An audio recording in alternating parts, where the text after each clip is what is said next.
Get ready to rise, rise, rise. Oh, rise. Get ready. Get ready to rise, rise, rise.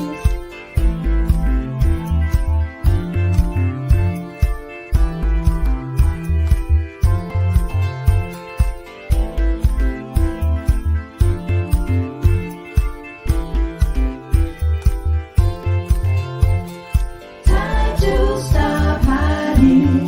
Get ready to rise. Get ready to rise, rise, rise. Time to stop hiding. Get ready to rise. Get ready to rise, rise, rise. Time to stop hiding. Get ready to rise. Get ready to rise, rise, rise. Time to stop hiding. Get ready to rise. Get ready to rise, rise, rise. Get ready. Get ready. Get ready to rise, rise, rise. Oh, rise. Get ready. Get ready. Get ready to rise, rise, rise.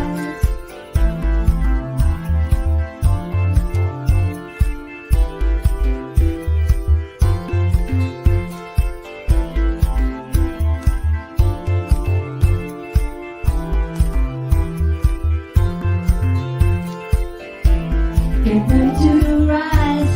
Get ready to rise. Get ready to rise, rise, rise.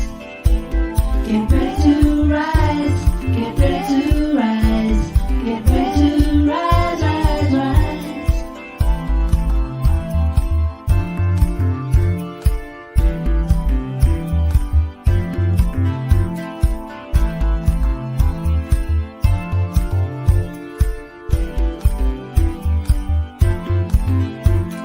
Time to stop hiding. Get ready to rise.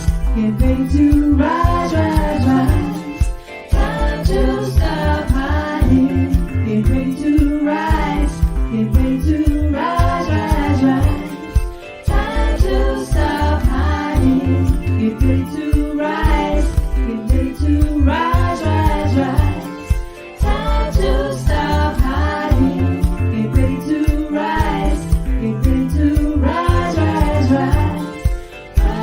Get ready. Get ready. Get ready to rise, rise, rise. Oh, rise. Get ready. Get ready. Get ready to rise, rise, rise. Get ready to rise. Get ready to rise. Get ready to rise, rise, rise. Get ready to rise. Get ready to rise. Get ready to rise, rise, rise. Get ready. Get ready. Get ready to rise, rise, rise. Oh, rise. Get ready. Get ready. Get ready to rise, rise, rise.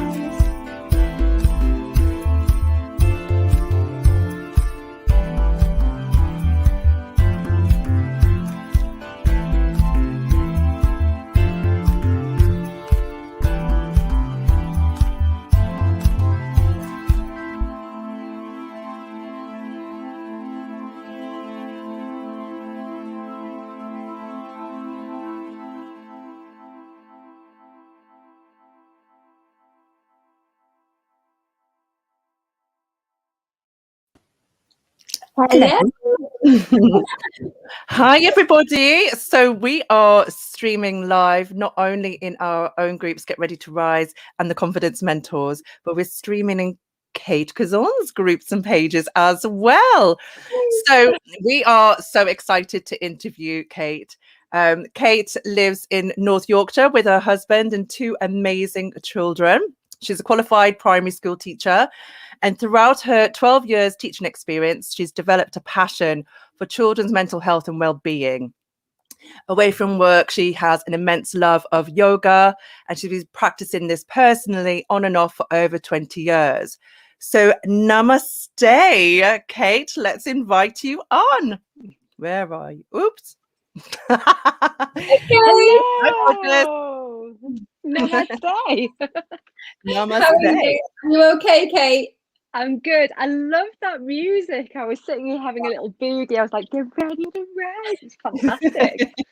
What I've a way actually to start. tagged it into the story because I was actually dancing to it. I was like, yeah, because it does get like that adrenaline going. It does. It was fabulous. So thank you for such a lovely introduction. Oh. You're welcome. So you have some exciting news to share with everybody. You've got an exciting project that you're I've got just about to launch. Yes, I've got quite a few things going on, you know, like a challenge. So I've been going into schools for a couple of years now and teaching yoga in schools. And then, you know, the good old Rona hit and that put an end to that for a little while.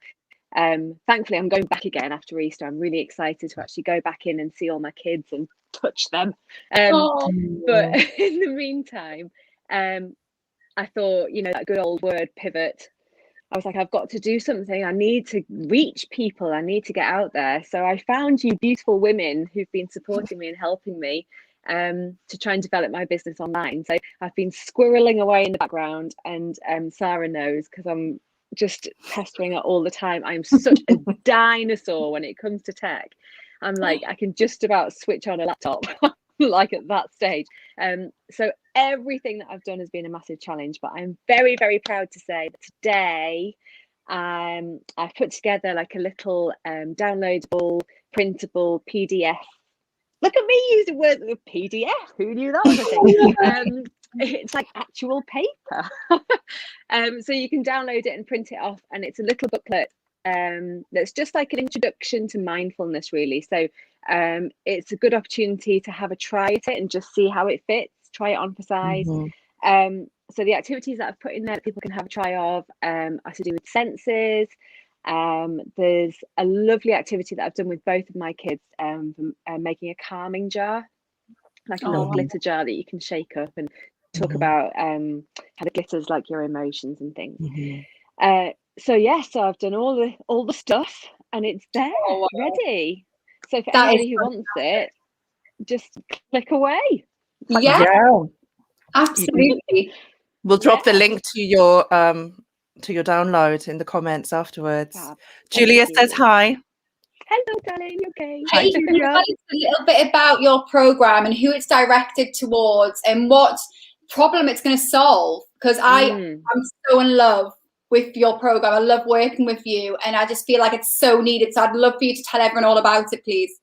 Oh, thank you.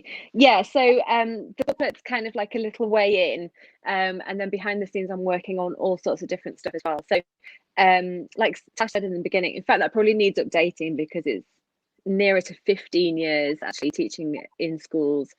So being a primary school teacher, there's so much stuff that you have to tick off in a day. You know, and you can imagine, you've both got children, you see it from the other side, and there's so many things that you have to get through and so much that gets landed on the plate of a teacher as well, that it's now impossible to fit it all in a day. But we know as educators, and we know as parents as well, that kids aren't ready to learn until they've got everything else in place here.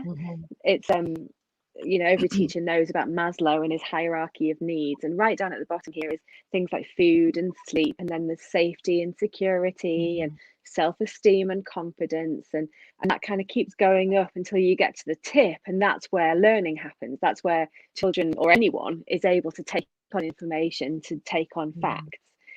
So we kind of know that stuff at the bottom is what's more important, but it's hard to concentrate on that as a teacher, because that top bit is really the only bit. It's not the only, that's unfair. It's not the only bit that people look at, but it's the bit that you've got to tick off throughout the day. So in my time as a teacher, it's just something that got more and more frustrating, that I wanted to spend more time with these kids talking about how they felt and helping them, and and I didn't know where to go to get that information. And that support to be able to do that. So I did it for myself, for me, and I trained as a kids yoga instructor, and then kind of got the bug, and that was it. I was off. I've now left teaching in March last year, which was the worst timing ever, but why not? So yeah, so I'm in a position where I've had the space and the time to be able to research all that stuff and to pull it together. But for busy primary school teachers, it's difficult. It's another thing that you have to add onto your list, which is where I step in. You're stepping in. And Facebook user says there's nothing little about it, because you did say that you've got a little something going on, but what you're doing is so needed. It's and it's you're working from your heart. Even when you speak, you're so passionate about it. And so all these little children are going to benefit from your services so much. And I think, like now is the time as well. My daughter is nearly 9, and she had some pretty big emotions about going back to school, and she was on that old Corona coaster. She was like, I'm so excited to see my teacher and my friends. Oh my goodness, and like getting really anxious about it. And luckily her teacher's amazing, and he'll manage that fantastically while she's there, and I'll manage it at home when she gets back. But yeah, I mean, it's tough being a kid at the best of times, and then throw in the whole COVID thing. It's a minefield. It really is. So I'm passionate about kind of equipping kids. That's how I see it, that I'm giving parents and teachers like a set of tools that they can then go and sort of show kids how to use, and those kids have then got them throughout the whole of their lives. I don't think it's something that you just tick off as a lesson and then move on. I think the things these are things that I wish I'd been taught as a kid. Absolutely. I had to wait until I got to the depths of despair as a grown-up before I started realizing about how important mental health is. And I just think, why not give them it now? Absolutely. And by creating this toolkit for teachers too, it's going to be fundamental, because it's going to save them time too, so they can concentrate on other things. You're developing a program that it's going to be ready made for them just to step into and then teach the children. And I think this is so needed. And I'm a mum of a child who has special educational needs, so I really understand the importance of this. And we talk a lot about this, obviously the last couple of weeks we've been talking a lot about it, and it's really sung to my soul, because I'm like, oh my goodness, like I know how hard teachers work on a daily basis. I see it, when I'm communicating with them. This just gives them the ability to be able to teach the kids things that they don't have time to outsource, that they haven't got the energy, the money, the time to do it. Because quite a lot of teachers do spend quite a lot of their money on things like this. But you are going to be looking for a school to be able to use throughout, which is so important. And like you say, like we need to be teaching our children this now. Like now is the time, especially with everything that's been thrown at them. The poor souls and the teachers have had such a hard ride. Now is the time for them to invest in this for their children and their sakes too. Let's say hello to your oldest friend, Kate, Emma Bain. Emma, bless her. We've been best friends since we were 10. She's amazing. She's put up with me for a very long time. And Lizzie Hannington has a question. Sorry to interrupt. Is it mainly primary age children that you work with, Kate? Not exclusively, lovely Lizzie. So my training, I'm also a 200 hours yoga teacher trainer. So my training enables me to teach from like birth to 102, I think because of my previous job, I'm more comfortable with primary age children. That's where that's kind of my bag. But having said that, I've been into nurseries, I've taught teenagers, I taught a group of teenagers at a dance school. That was fascinating, because again, that's a whole other kettle of fish, the whole body image and self-esteem and all that. I'm quite passionate about that as well. So no, not exclusively primary. The stuff that I'm developing at the moment, yes, is probably geared towards primary children, the program, but yeah, I've done all sorts of things with all sorts of children and young people and grown-ups too. And that's what makes you so, a genius in this profession then, because, you've had the Senko experience, you've been PHSE leader, haven't you? And you've worked in the school and with different age ranges, like you've said. Like this makes you the top of your game for this. This makes you the genius of your trade, because you know how to communicate. You have all the toolkit. And, you know, I was really keen to talk to you about this on air, because I feel like when we see you, we're like, oh my goodness, Kate, like, it's amazing. She needs to be in every single school. Like, people need to hear about this, because you have the tools to share, and people will be waiting, and people are waiting for you to share that. It's going to be absolutely fantastic. And I really hope that, you know, the school that my children go to invest in this, because I would really love my children having this, the connection and etc. From you. I think it's absolutely beautiful and such a good idea. Oh, thank you. But I think that's the thing, that, you know, there's only one of me, and I mean, my absolute serious passion and love is going into schools and teaching actual real life children who are there in front of you. I love it, but I can't be everywhere. And I think that I think you're right. I think, you know, this has taken quite a lot of building myself up to be able to talk about it and be positive about me. But I think, you know, I'm fun, I'm outgoing, I'm passionate about kids, and I've kind of got all of that stuff there, and I want to now go, there you go, have a go at this, you know. Yeah. So the stuff that I've put together, I'm building like a little mini course for teachers in how to build a mindful classroom to start with. So in just ideas about how to fit stuff into the day without it being a big traumatic event, you know, and just sort of drip feeding, and things like mindfulness and yoga practice as well, especially for kids, is little bits often, repeated often. So it doesn't have to be, you know, we've done a lesson on mindfulness once a term, and if you do it like that, it doesn't work, it doesn't go in, it's not going to be effective. So so yes, that's one thing I've put together, is sort of showing teachers how they can drip feed it and how to build a mindful classroom. And then, of course, my main program is like a set of like a pre-prepared set of lessons that teachers can just like buy it, do it, they don't have to do anything else, it's all done there for them. So lesson plans, videos, resources, worksheets, differentiation across everything. So yeah, so I'm really proud of it. I'm really proud of myself, actually. You should be proud of it. We are proud of you. We are so proud of you. Yeah.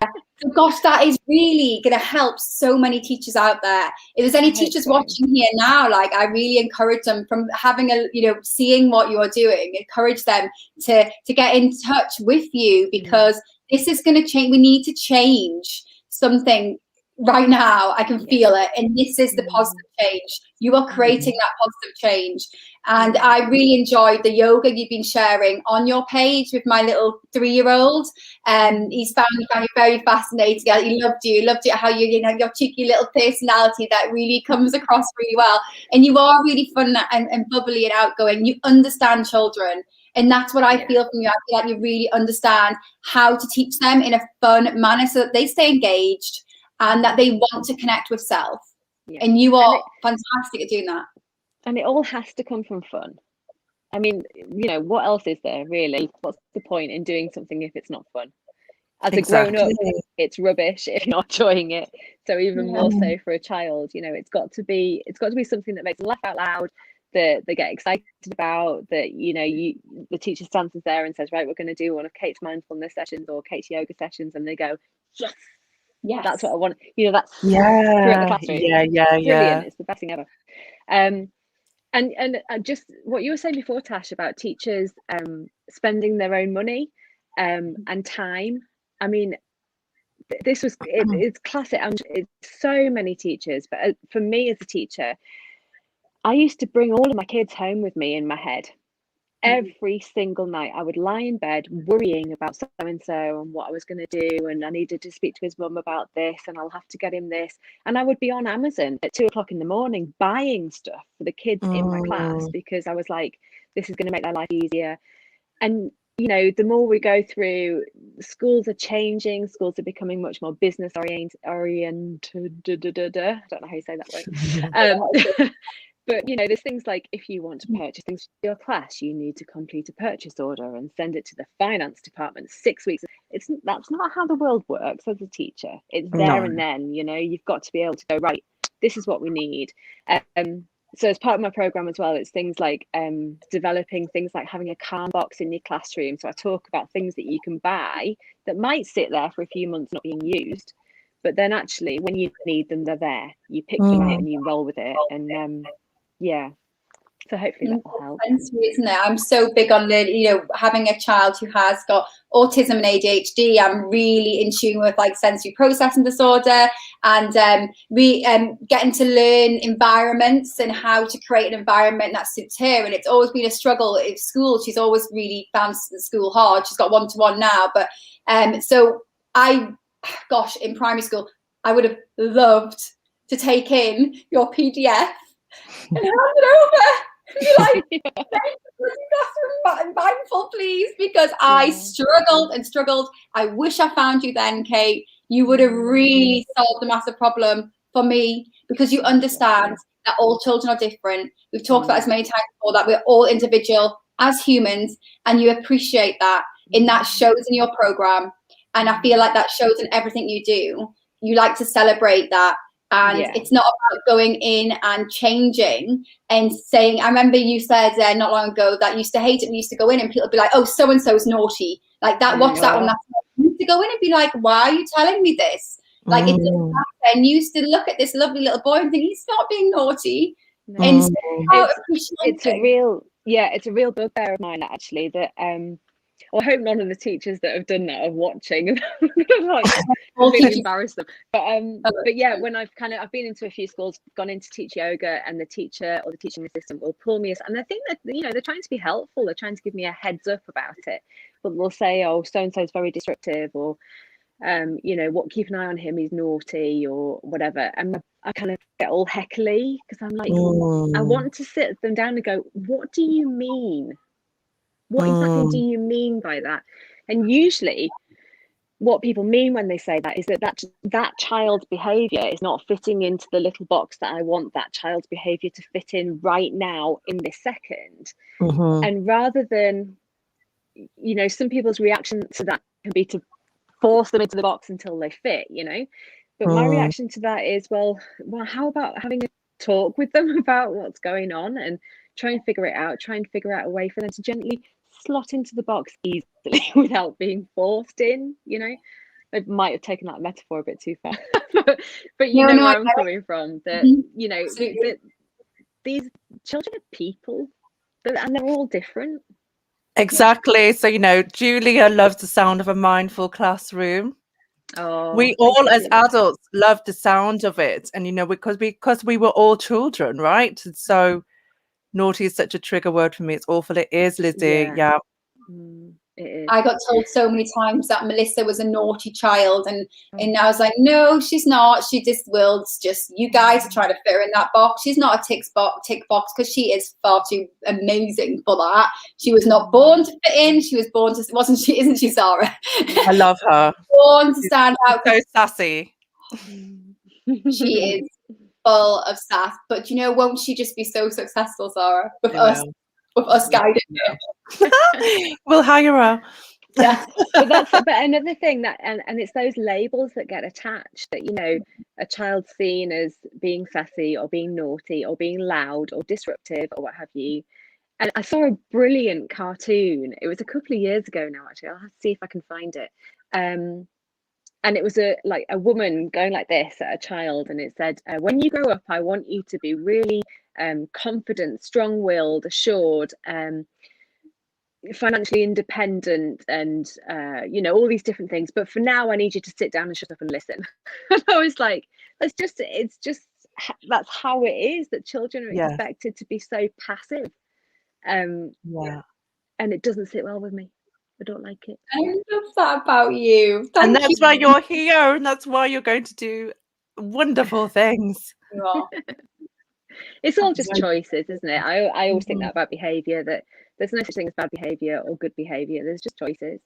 And there's the way that the school system works traditionally, and I've seen it in loads of schools recently as well, having behaviour systems and traffic lights on the walls, and you move up and you move down, even that sort of thing.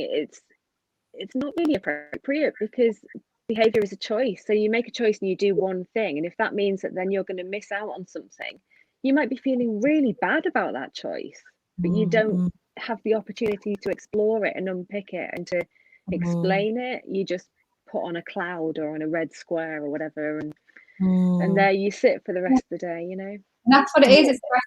They can't reset themselves. Like if they're put on a sad face for the rest of the day, every single time they come in, they're going to think, I'm staying in this naughty energy. Not that I use that word, this negative energy, because you've put me there and I can't escape now because I'm reminded every single time I look. If someone put me on a bad board, I'd be like, well, I'm going to take advantage of this. This would be really bad. And what does it do for your self-esteem? You know, Tash, if you walked into a room and somebody said to you, Tash, you're naughty, you'd be like, you'd go from there. I say it every day.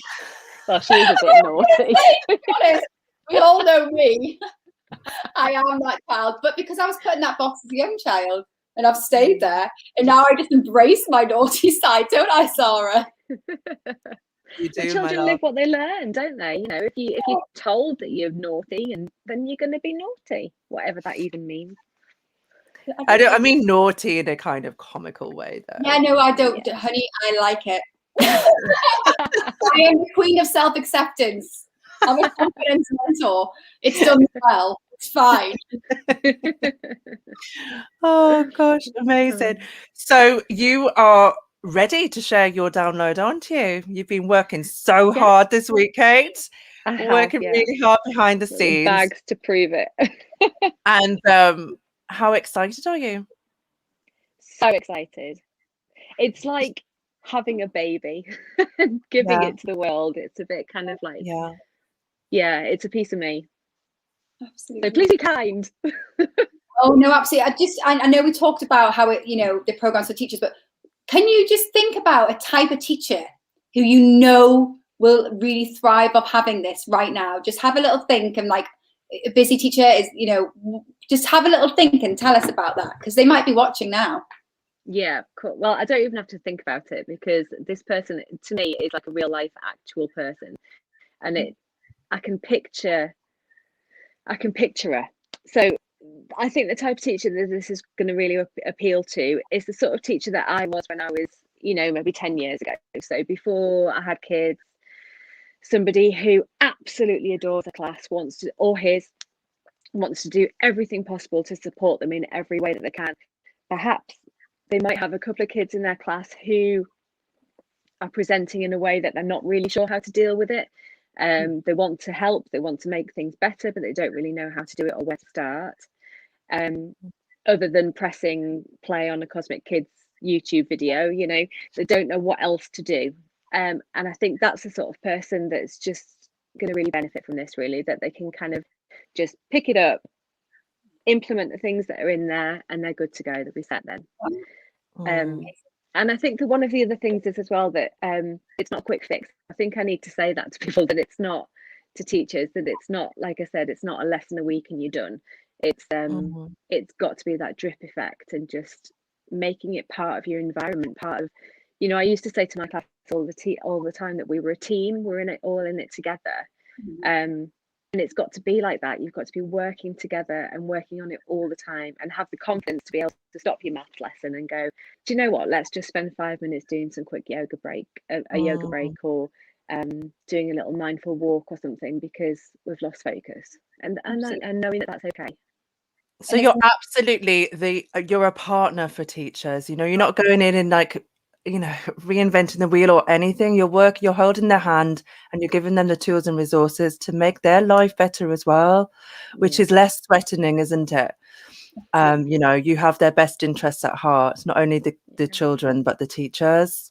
And as a parent, I would really appreciate that. If I went into parents' evening and I learned this, I would really appreciate that as a parent. I would feel very safe. I'd feel very looked after. And I would probably want to know more information and get in contact with you, because, you know, and then I just see here, Facebook user says, geez, I wish I had that growing up. And, you know, that we all are sitting here now thinking, I've got older children like you know, my eldest is nearly 12 and she didn't have anything like that then. And I'm thinking, wow, this is an amazing investment for schools and teachers.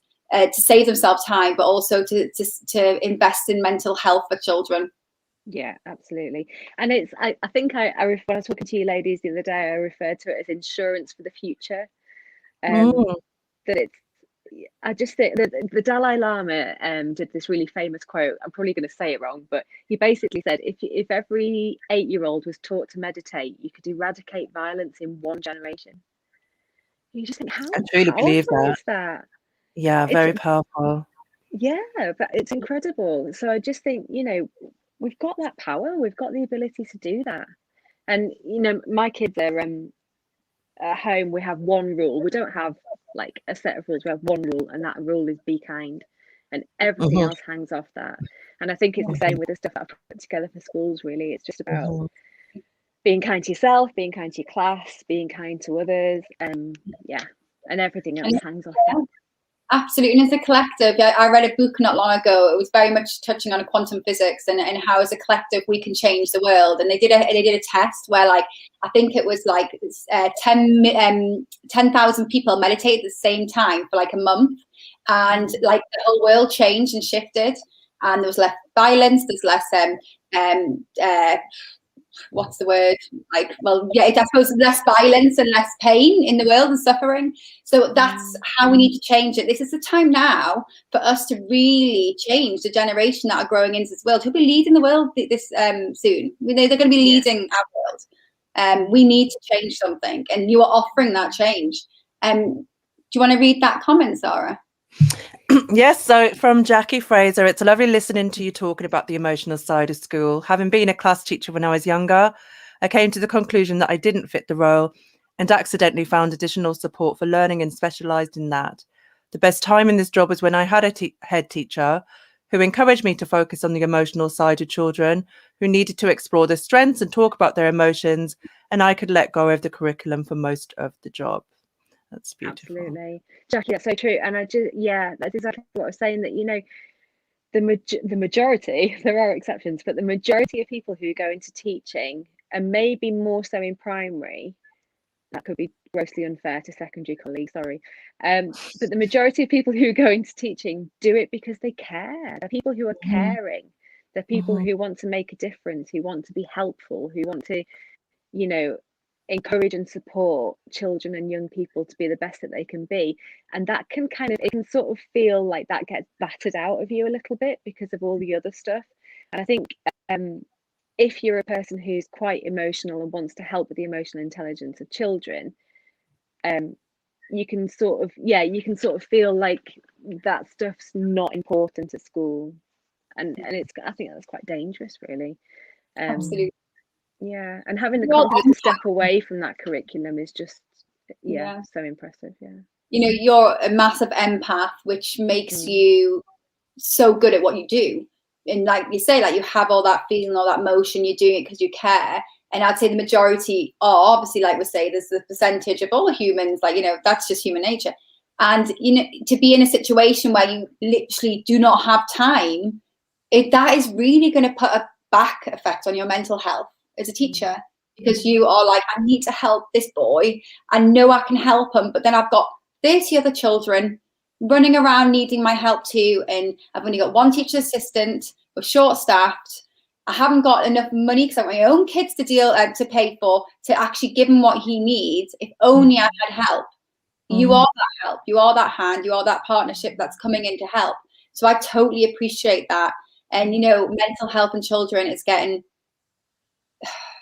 out of control. It's really difficult. So now would be the most perfect time for you to start changing things in that, in adding it to the curriculum.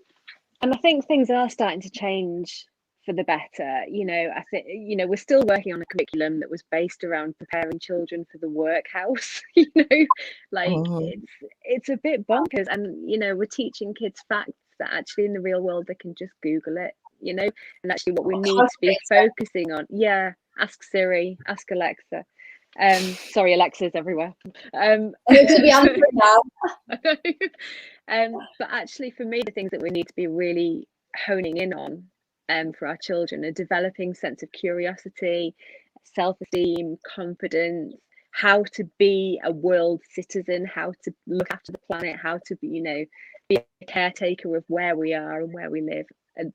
And luckily things are starting to change. You know, Ofsted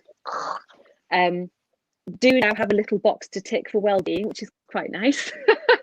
My sort of cynical head on, but yeah, it is starting to change, but it's just not enough. There's not enough yet. It's like, so get behind it, Kate. Get behind it. Get You on are there. created for this, and I think so. I know you're going to I know you're going to do so well with this, because I see how needed it is.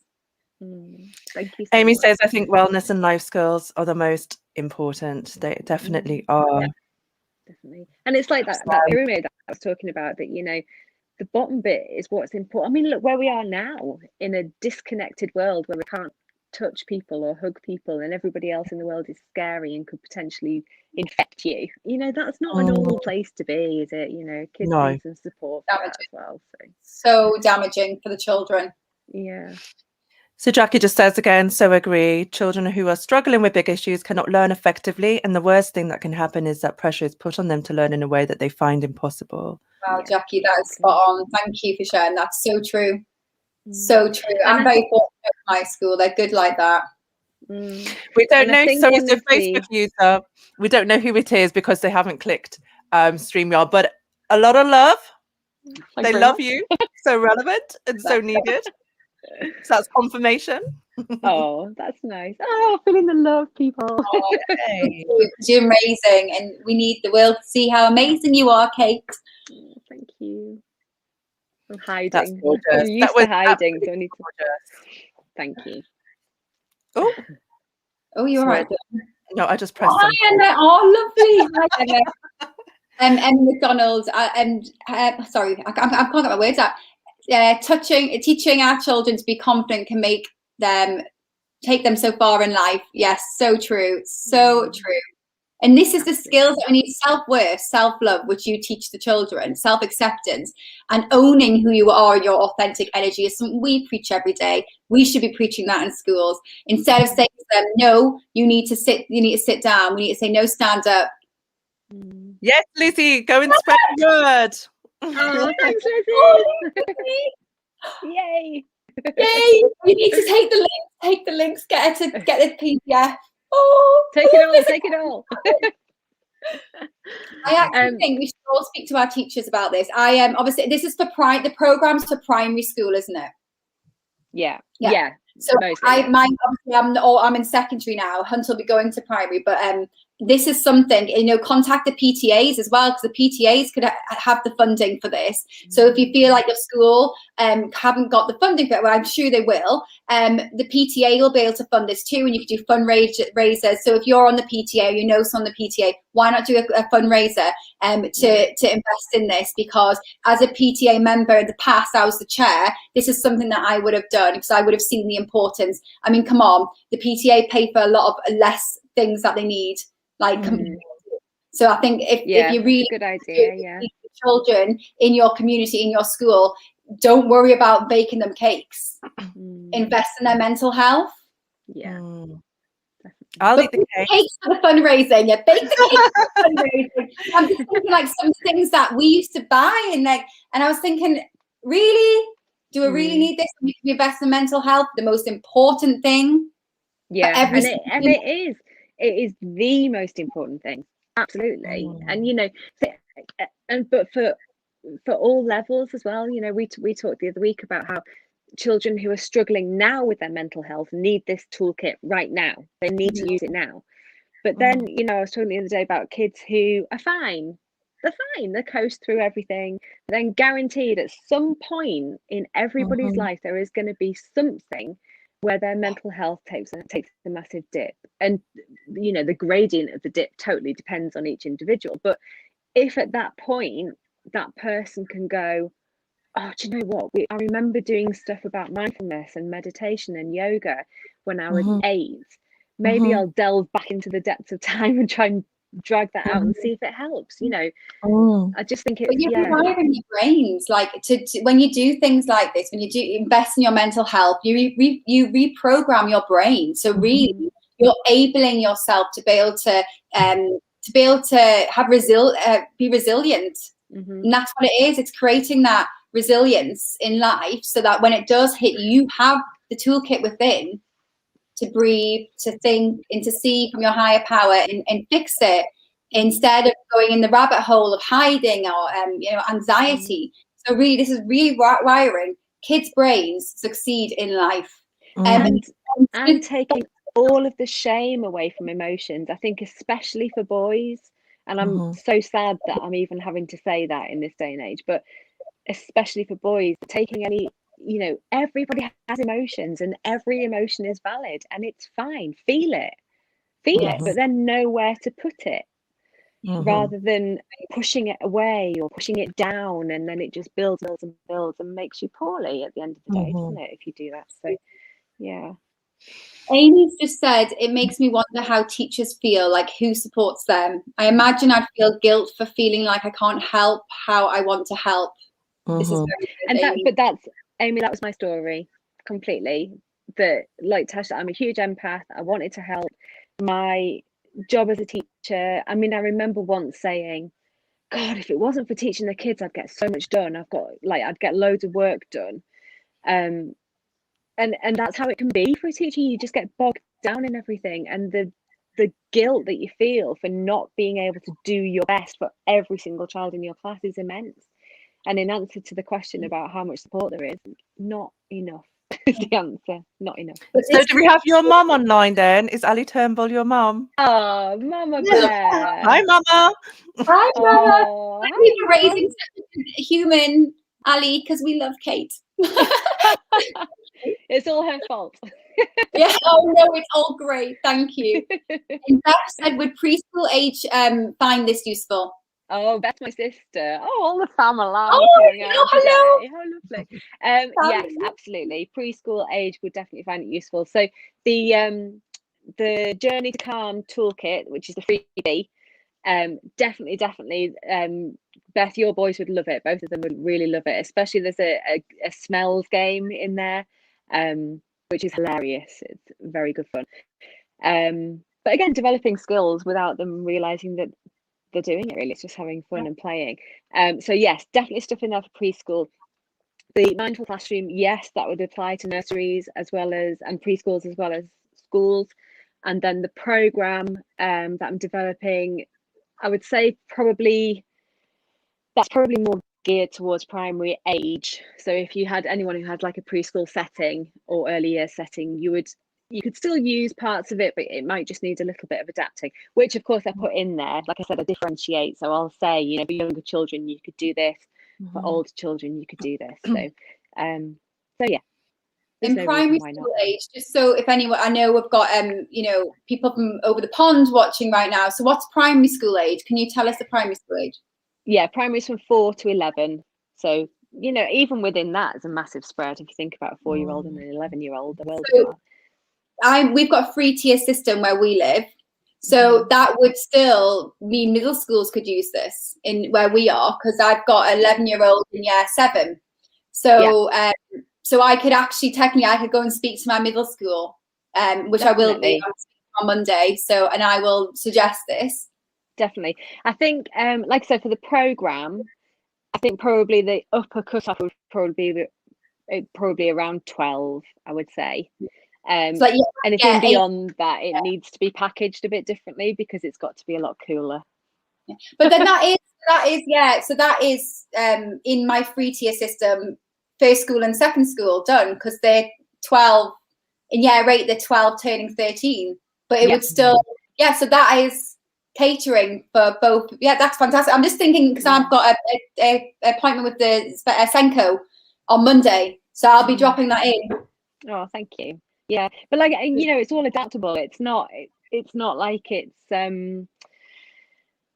not you know, when you look at like the primary school curriculum, it's a spiral curriculum, so everything you come back to each year and you have to do certain things in certain year groups.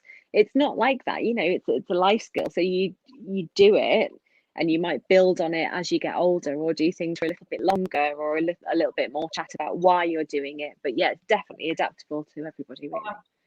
Oh, thank you, that's excellent. I'm loving all the comments, by the way, Kate. You've had so much support today, Kate. Lots of Sorry, support today. You've had lots of support today, because people really believe in this, you know, and it's important. It's important that you you spread the word. I just love that your mum and sister are on. Can we just give them a shout out again? I love that your mum and sister and your best friend, Ali and Beth. I love them. Oh, and I can't even cuddle them. Give them an imaginary cuddle. Let's give them a virtual hug. Yeah. Support, and this is just lovely. Look, Emma said we believe in Kate. Oh, thank you, darling. Oh, it's so lovely. I'm too emotional today to deal with that. Oh, that's nice. Lizzie's put a good comment on there. Can you put that up there? Sorry. Oh, fab, thank you. Can you read? Because my eyes are gone. Oh, no problem. Lizzie has got to go and see the head teacher, so we'll catch up after. Well done, Kate. So inspired. I'm feeling there could be some joined up work here if you're up for talking about it. My brain is on fire with possibilities for our kids. Oh, yes, Lizzie. Yes. Fantastic. Wow. Yes, send me some messages. Do a big old brain dump and I can pick my way through it. Definitely. Yes. Oh, thank you so much, Kate. I have to say, I've loved chatting to you. I always do, because I just think you're such a special human. Oh, thank you. Well, thank you so much for doing this, because I think, you know, I do like little lives and stuff, and it's just little old me talking about stuff, and I kind of think, but I'm not very good at kind of blowing my own trumpet, so it's really nice for somebody else to get a whole brass band going. Yes, absolutely. Thank you. You're welcome.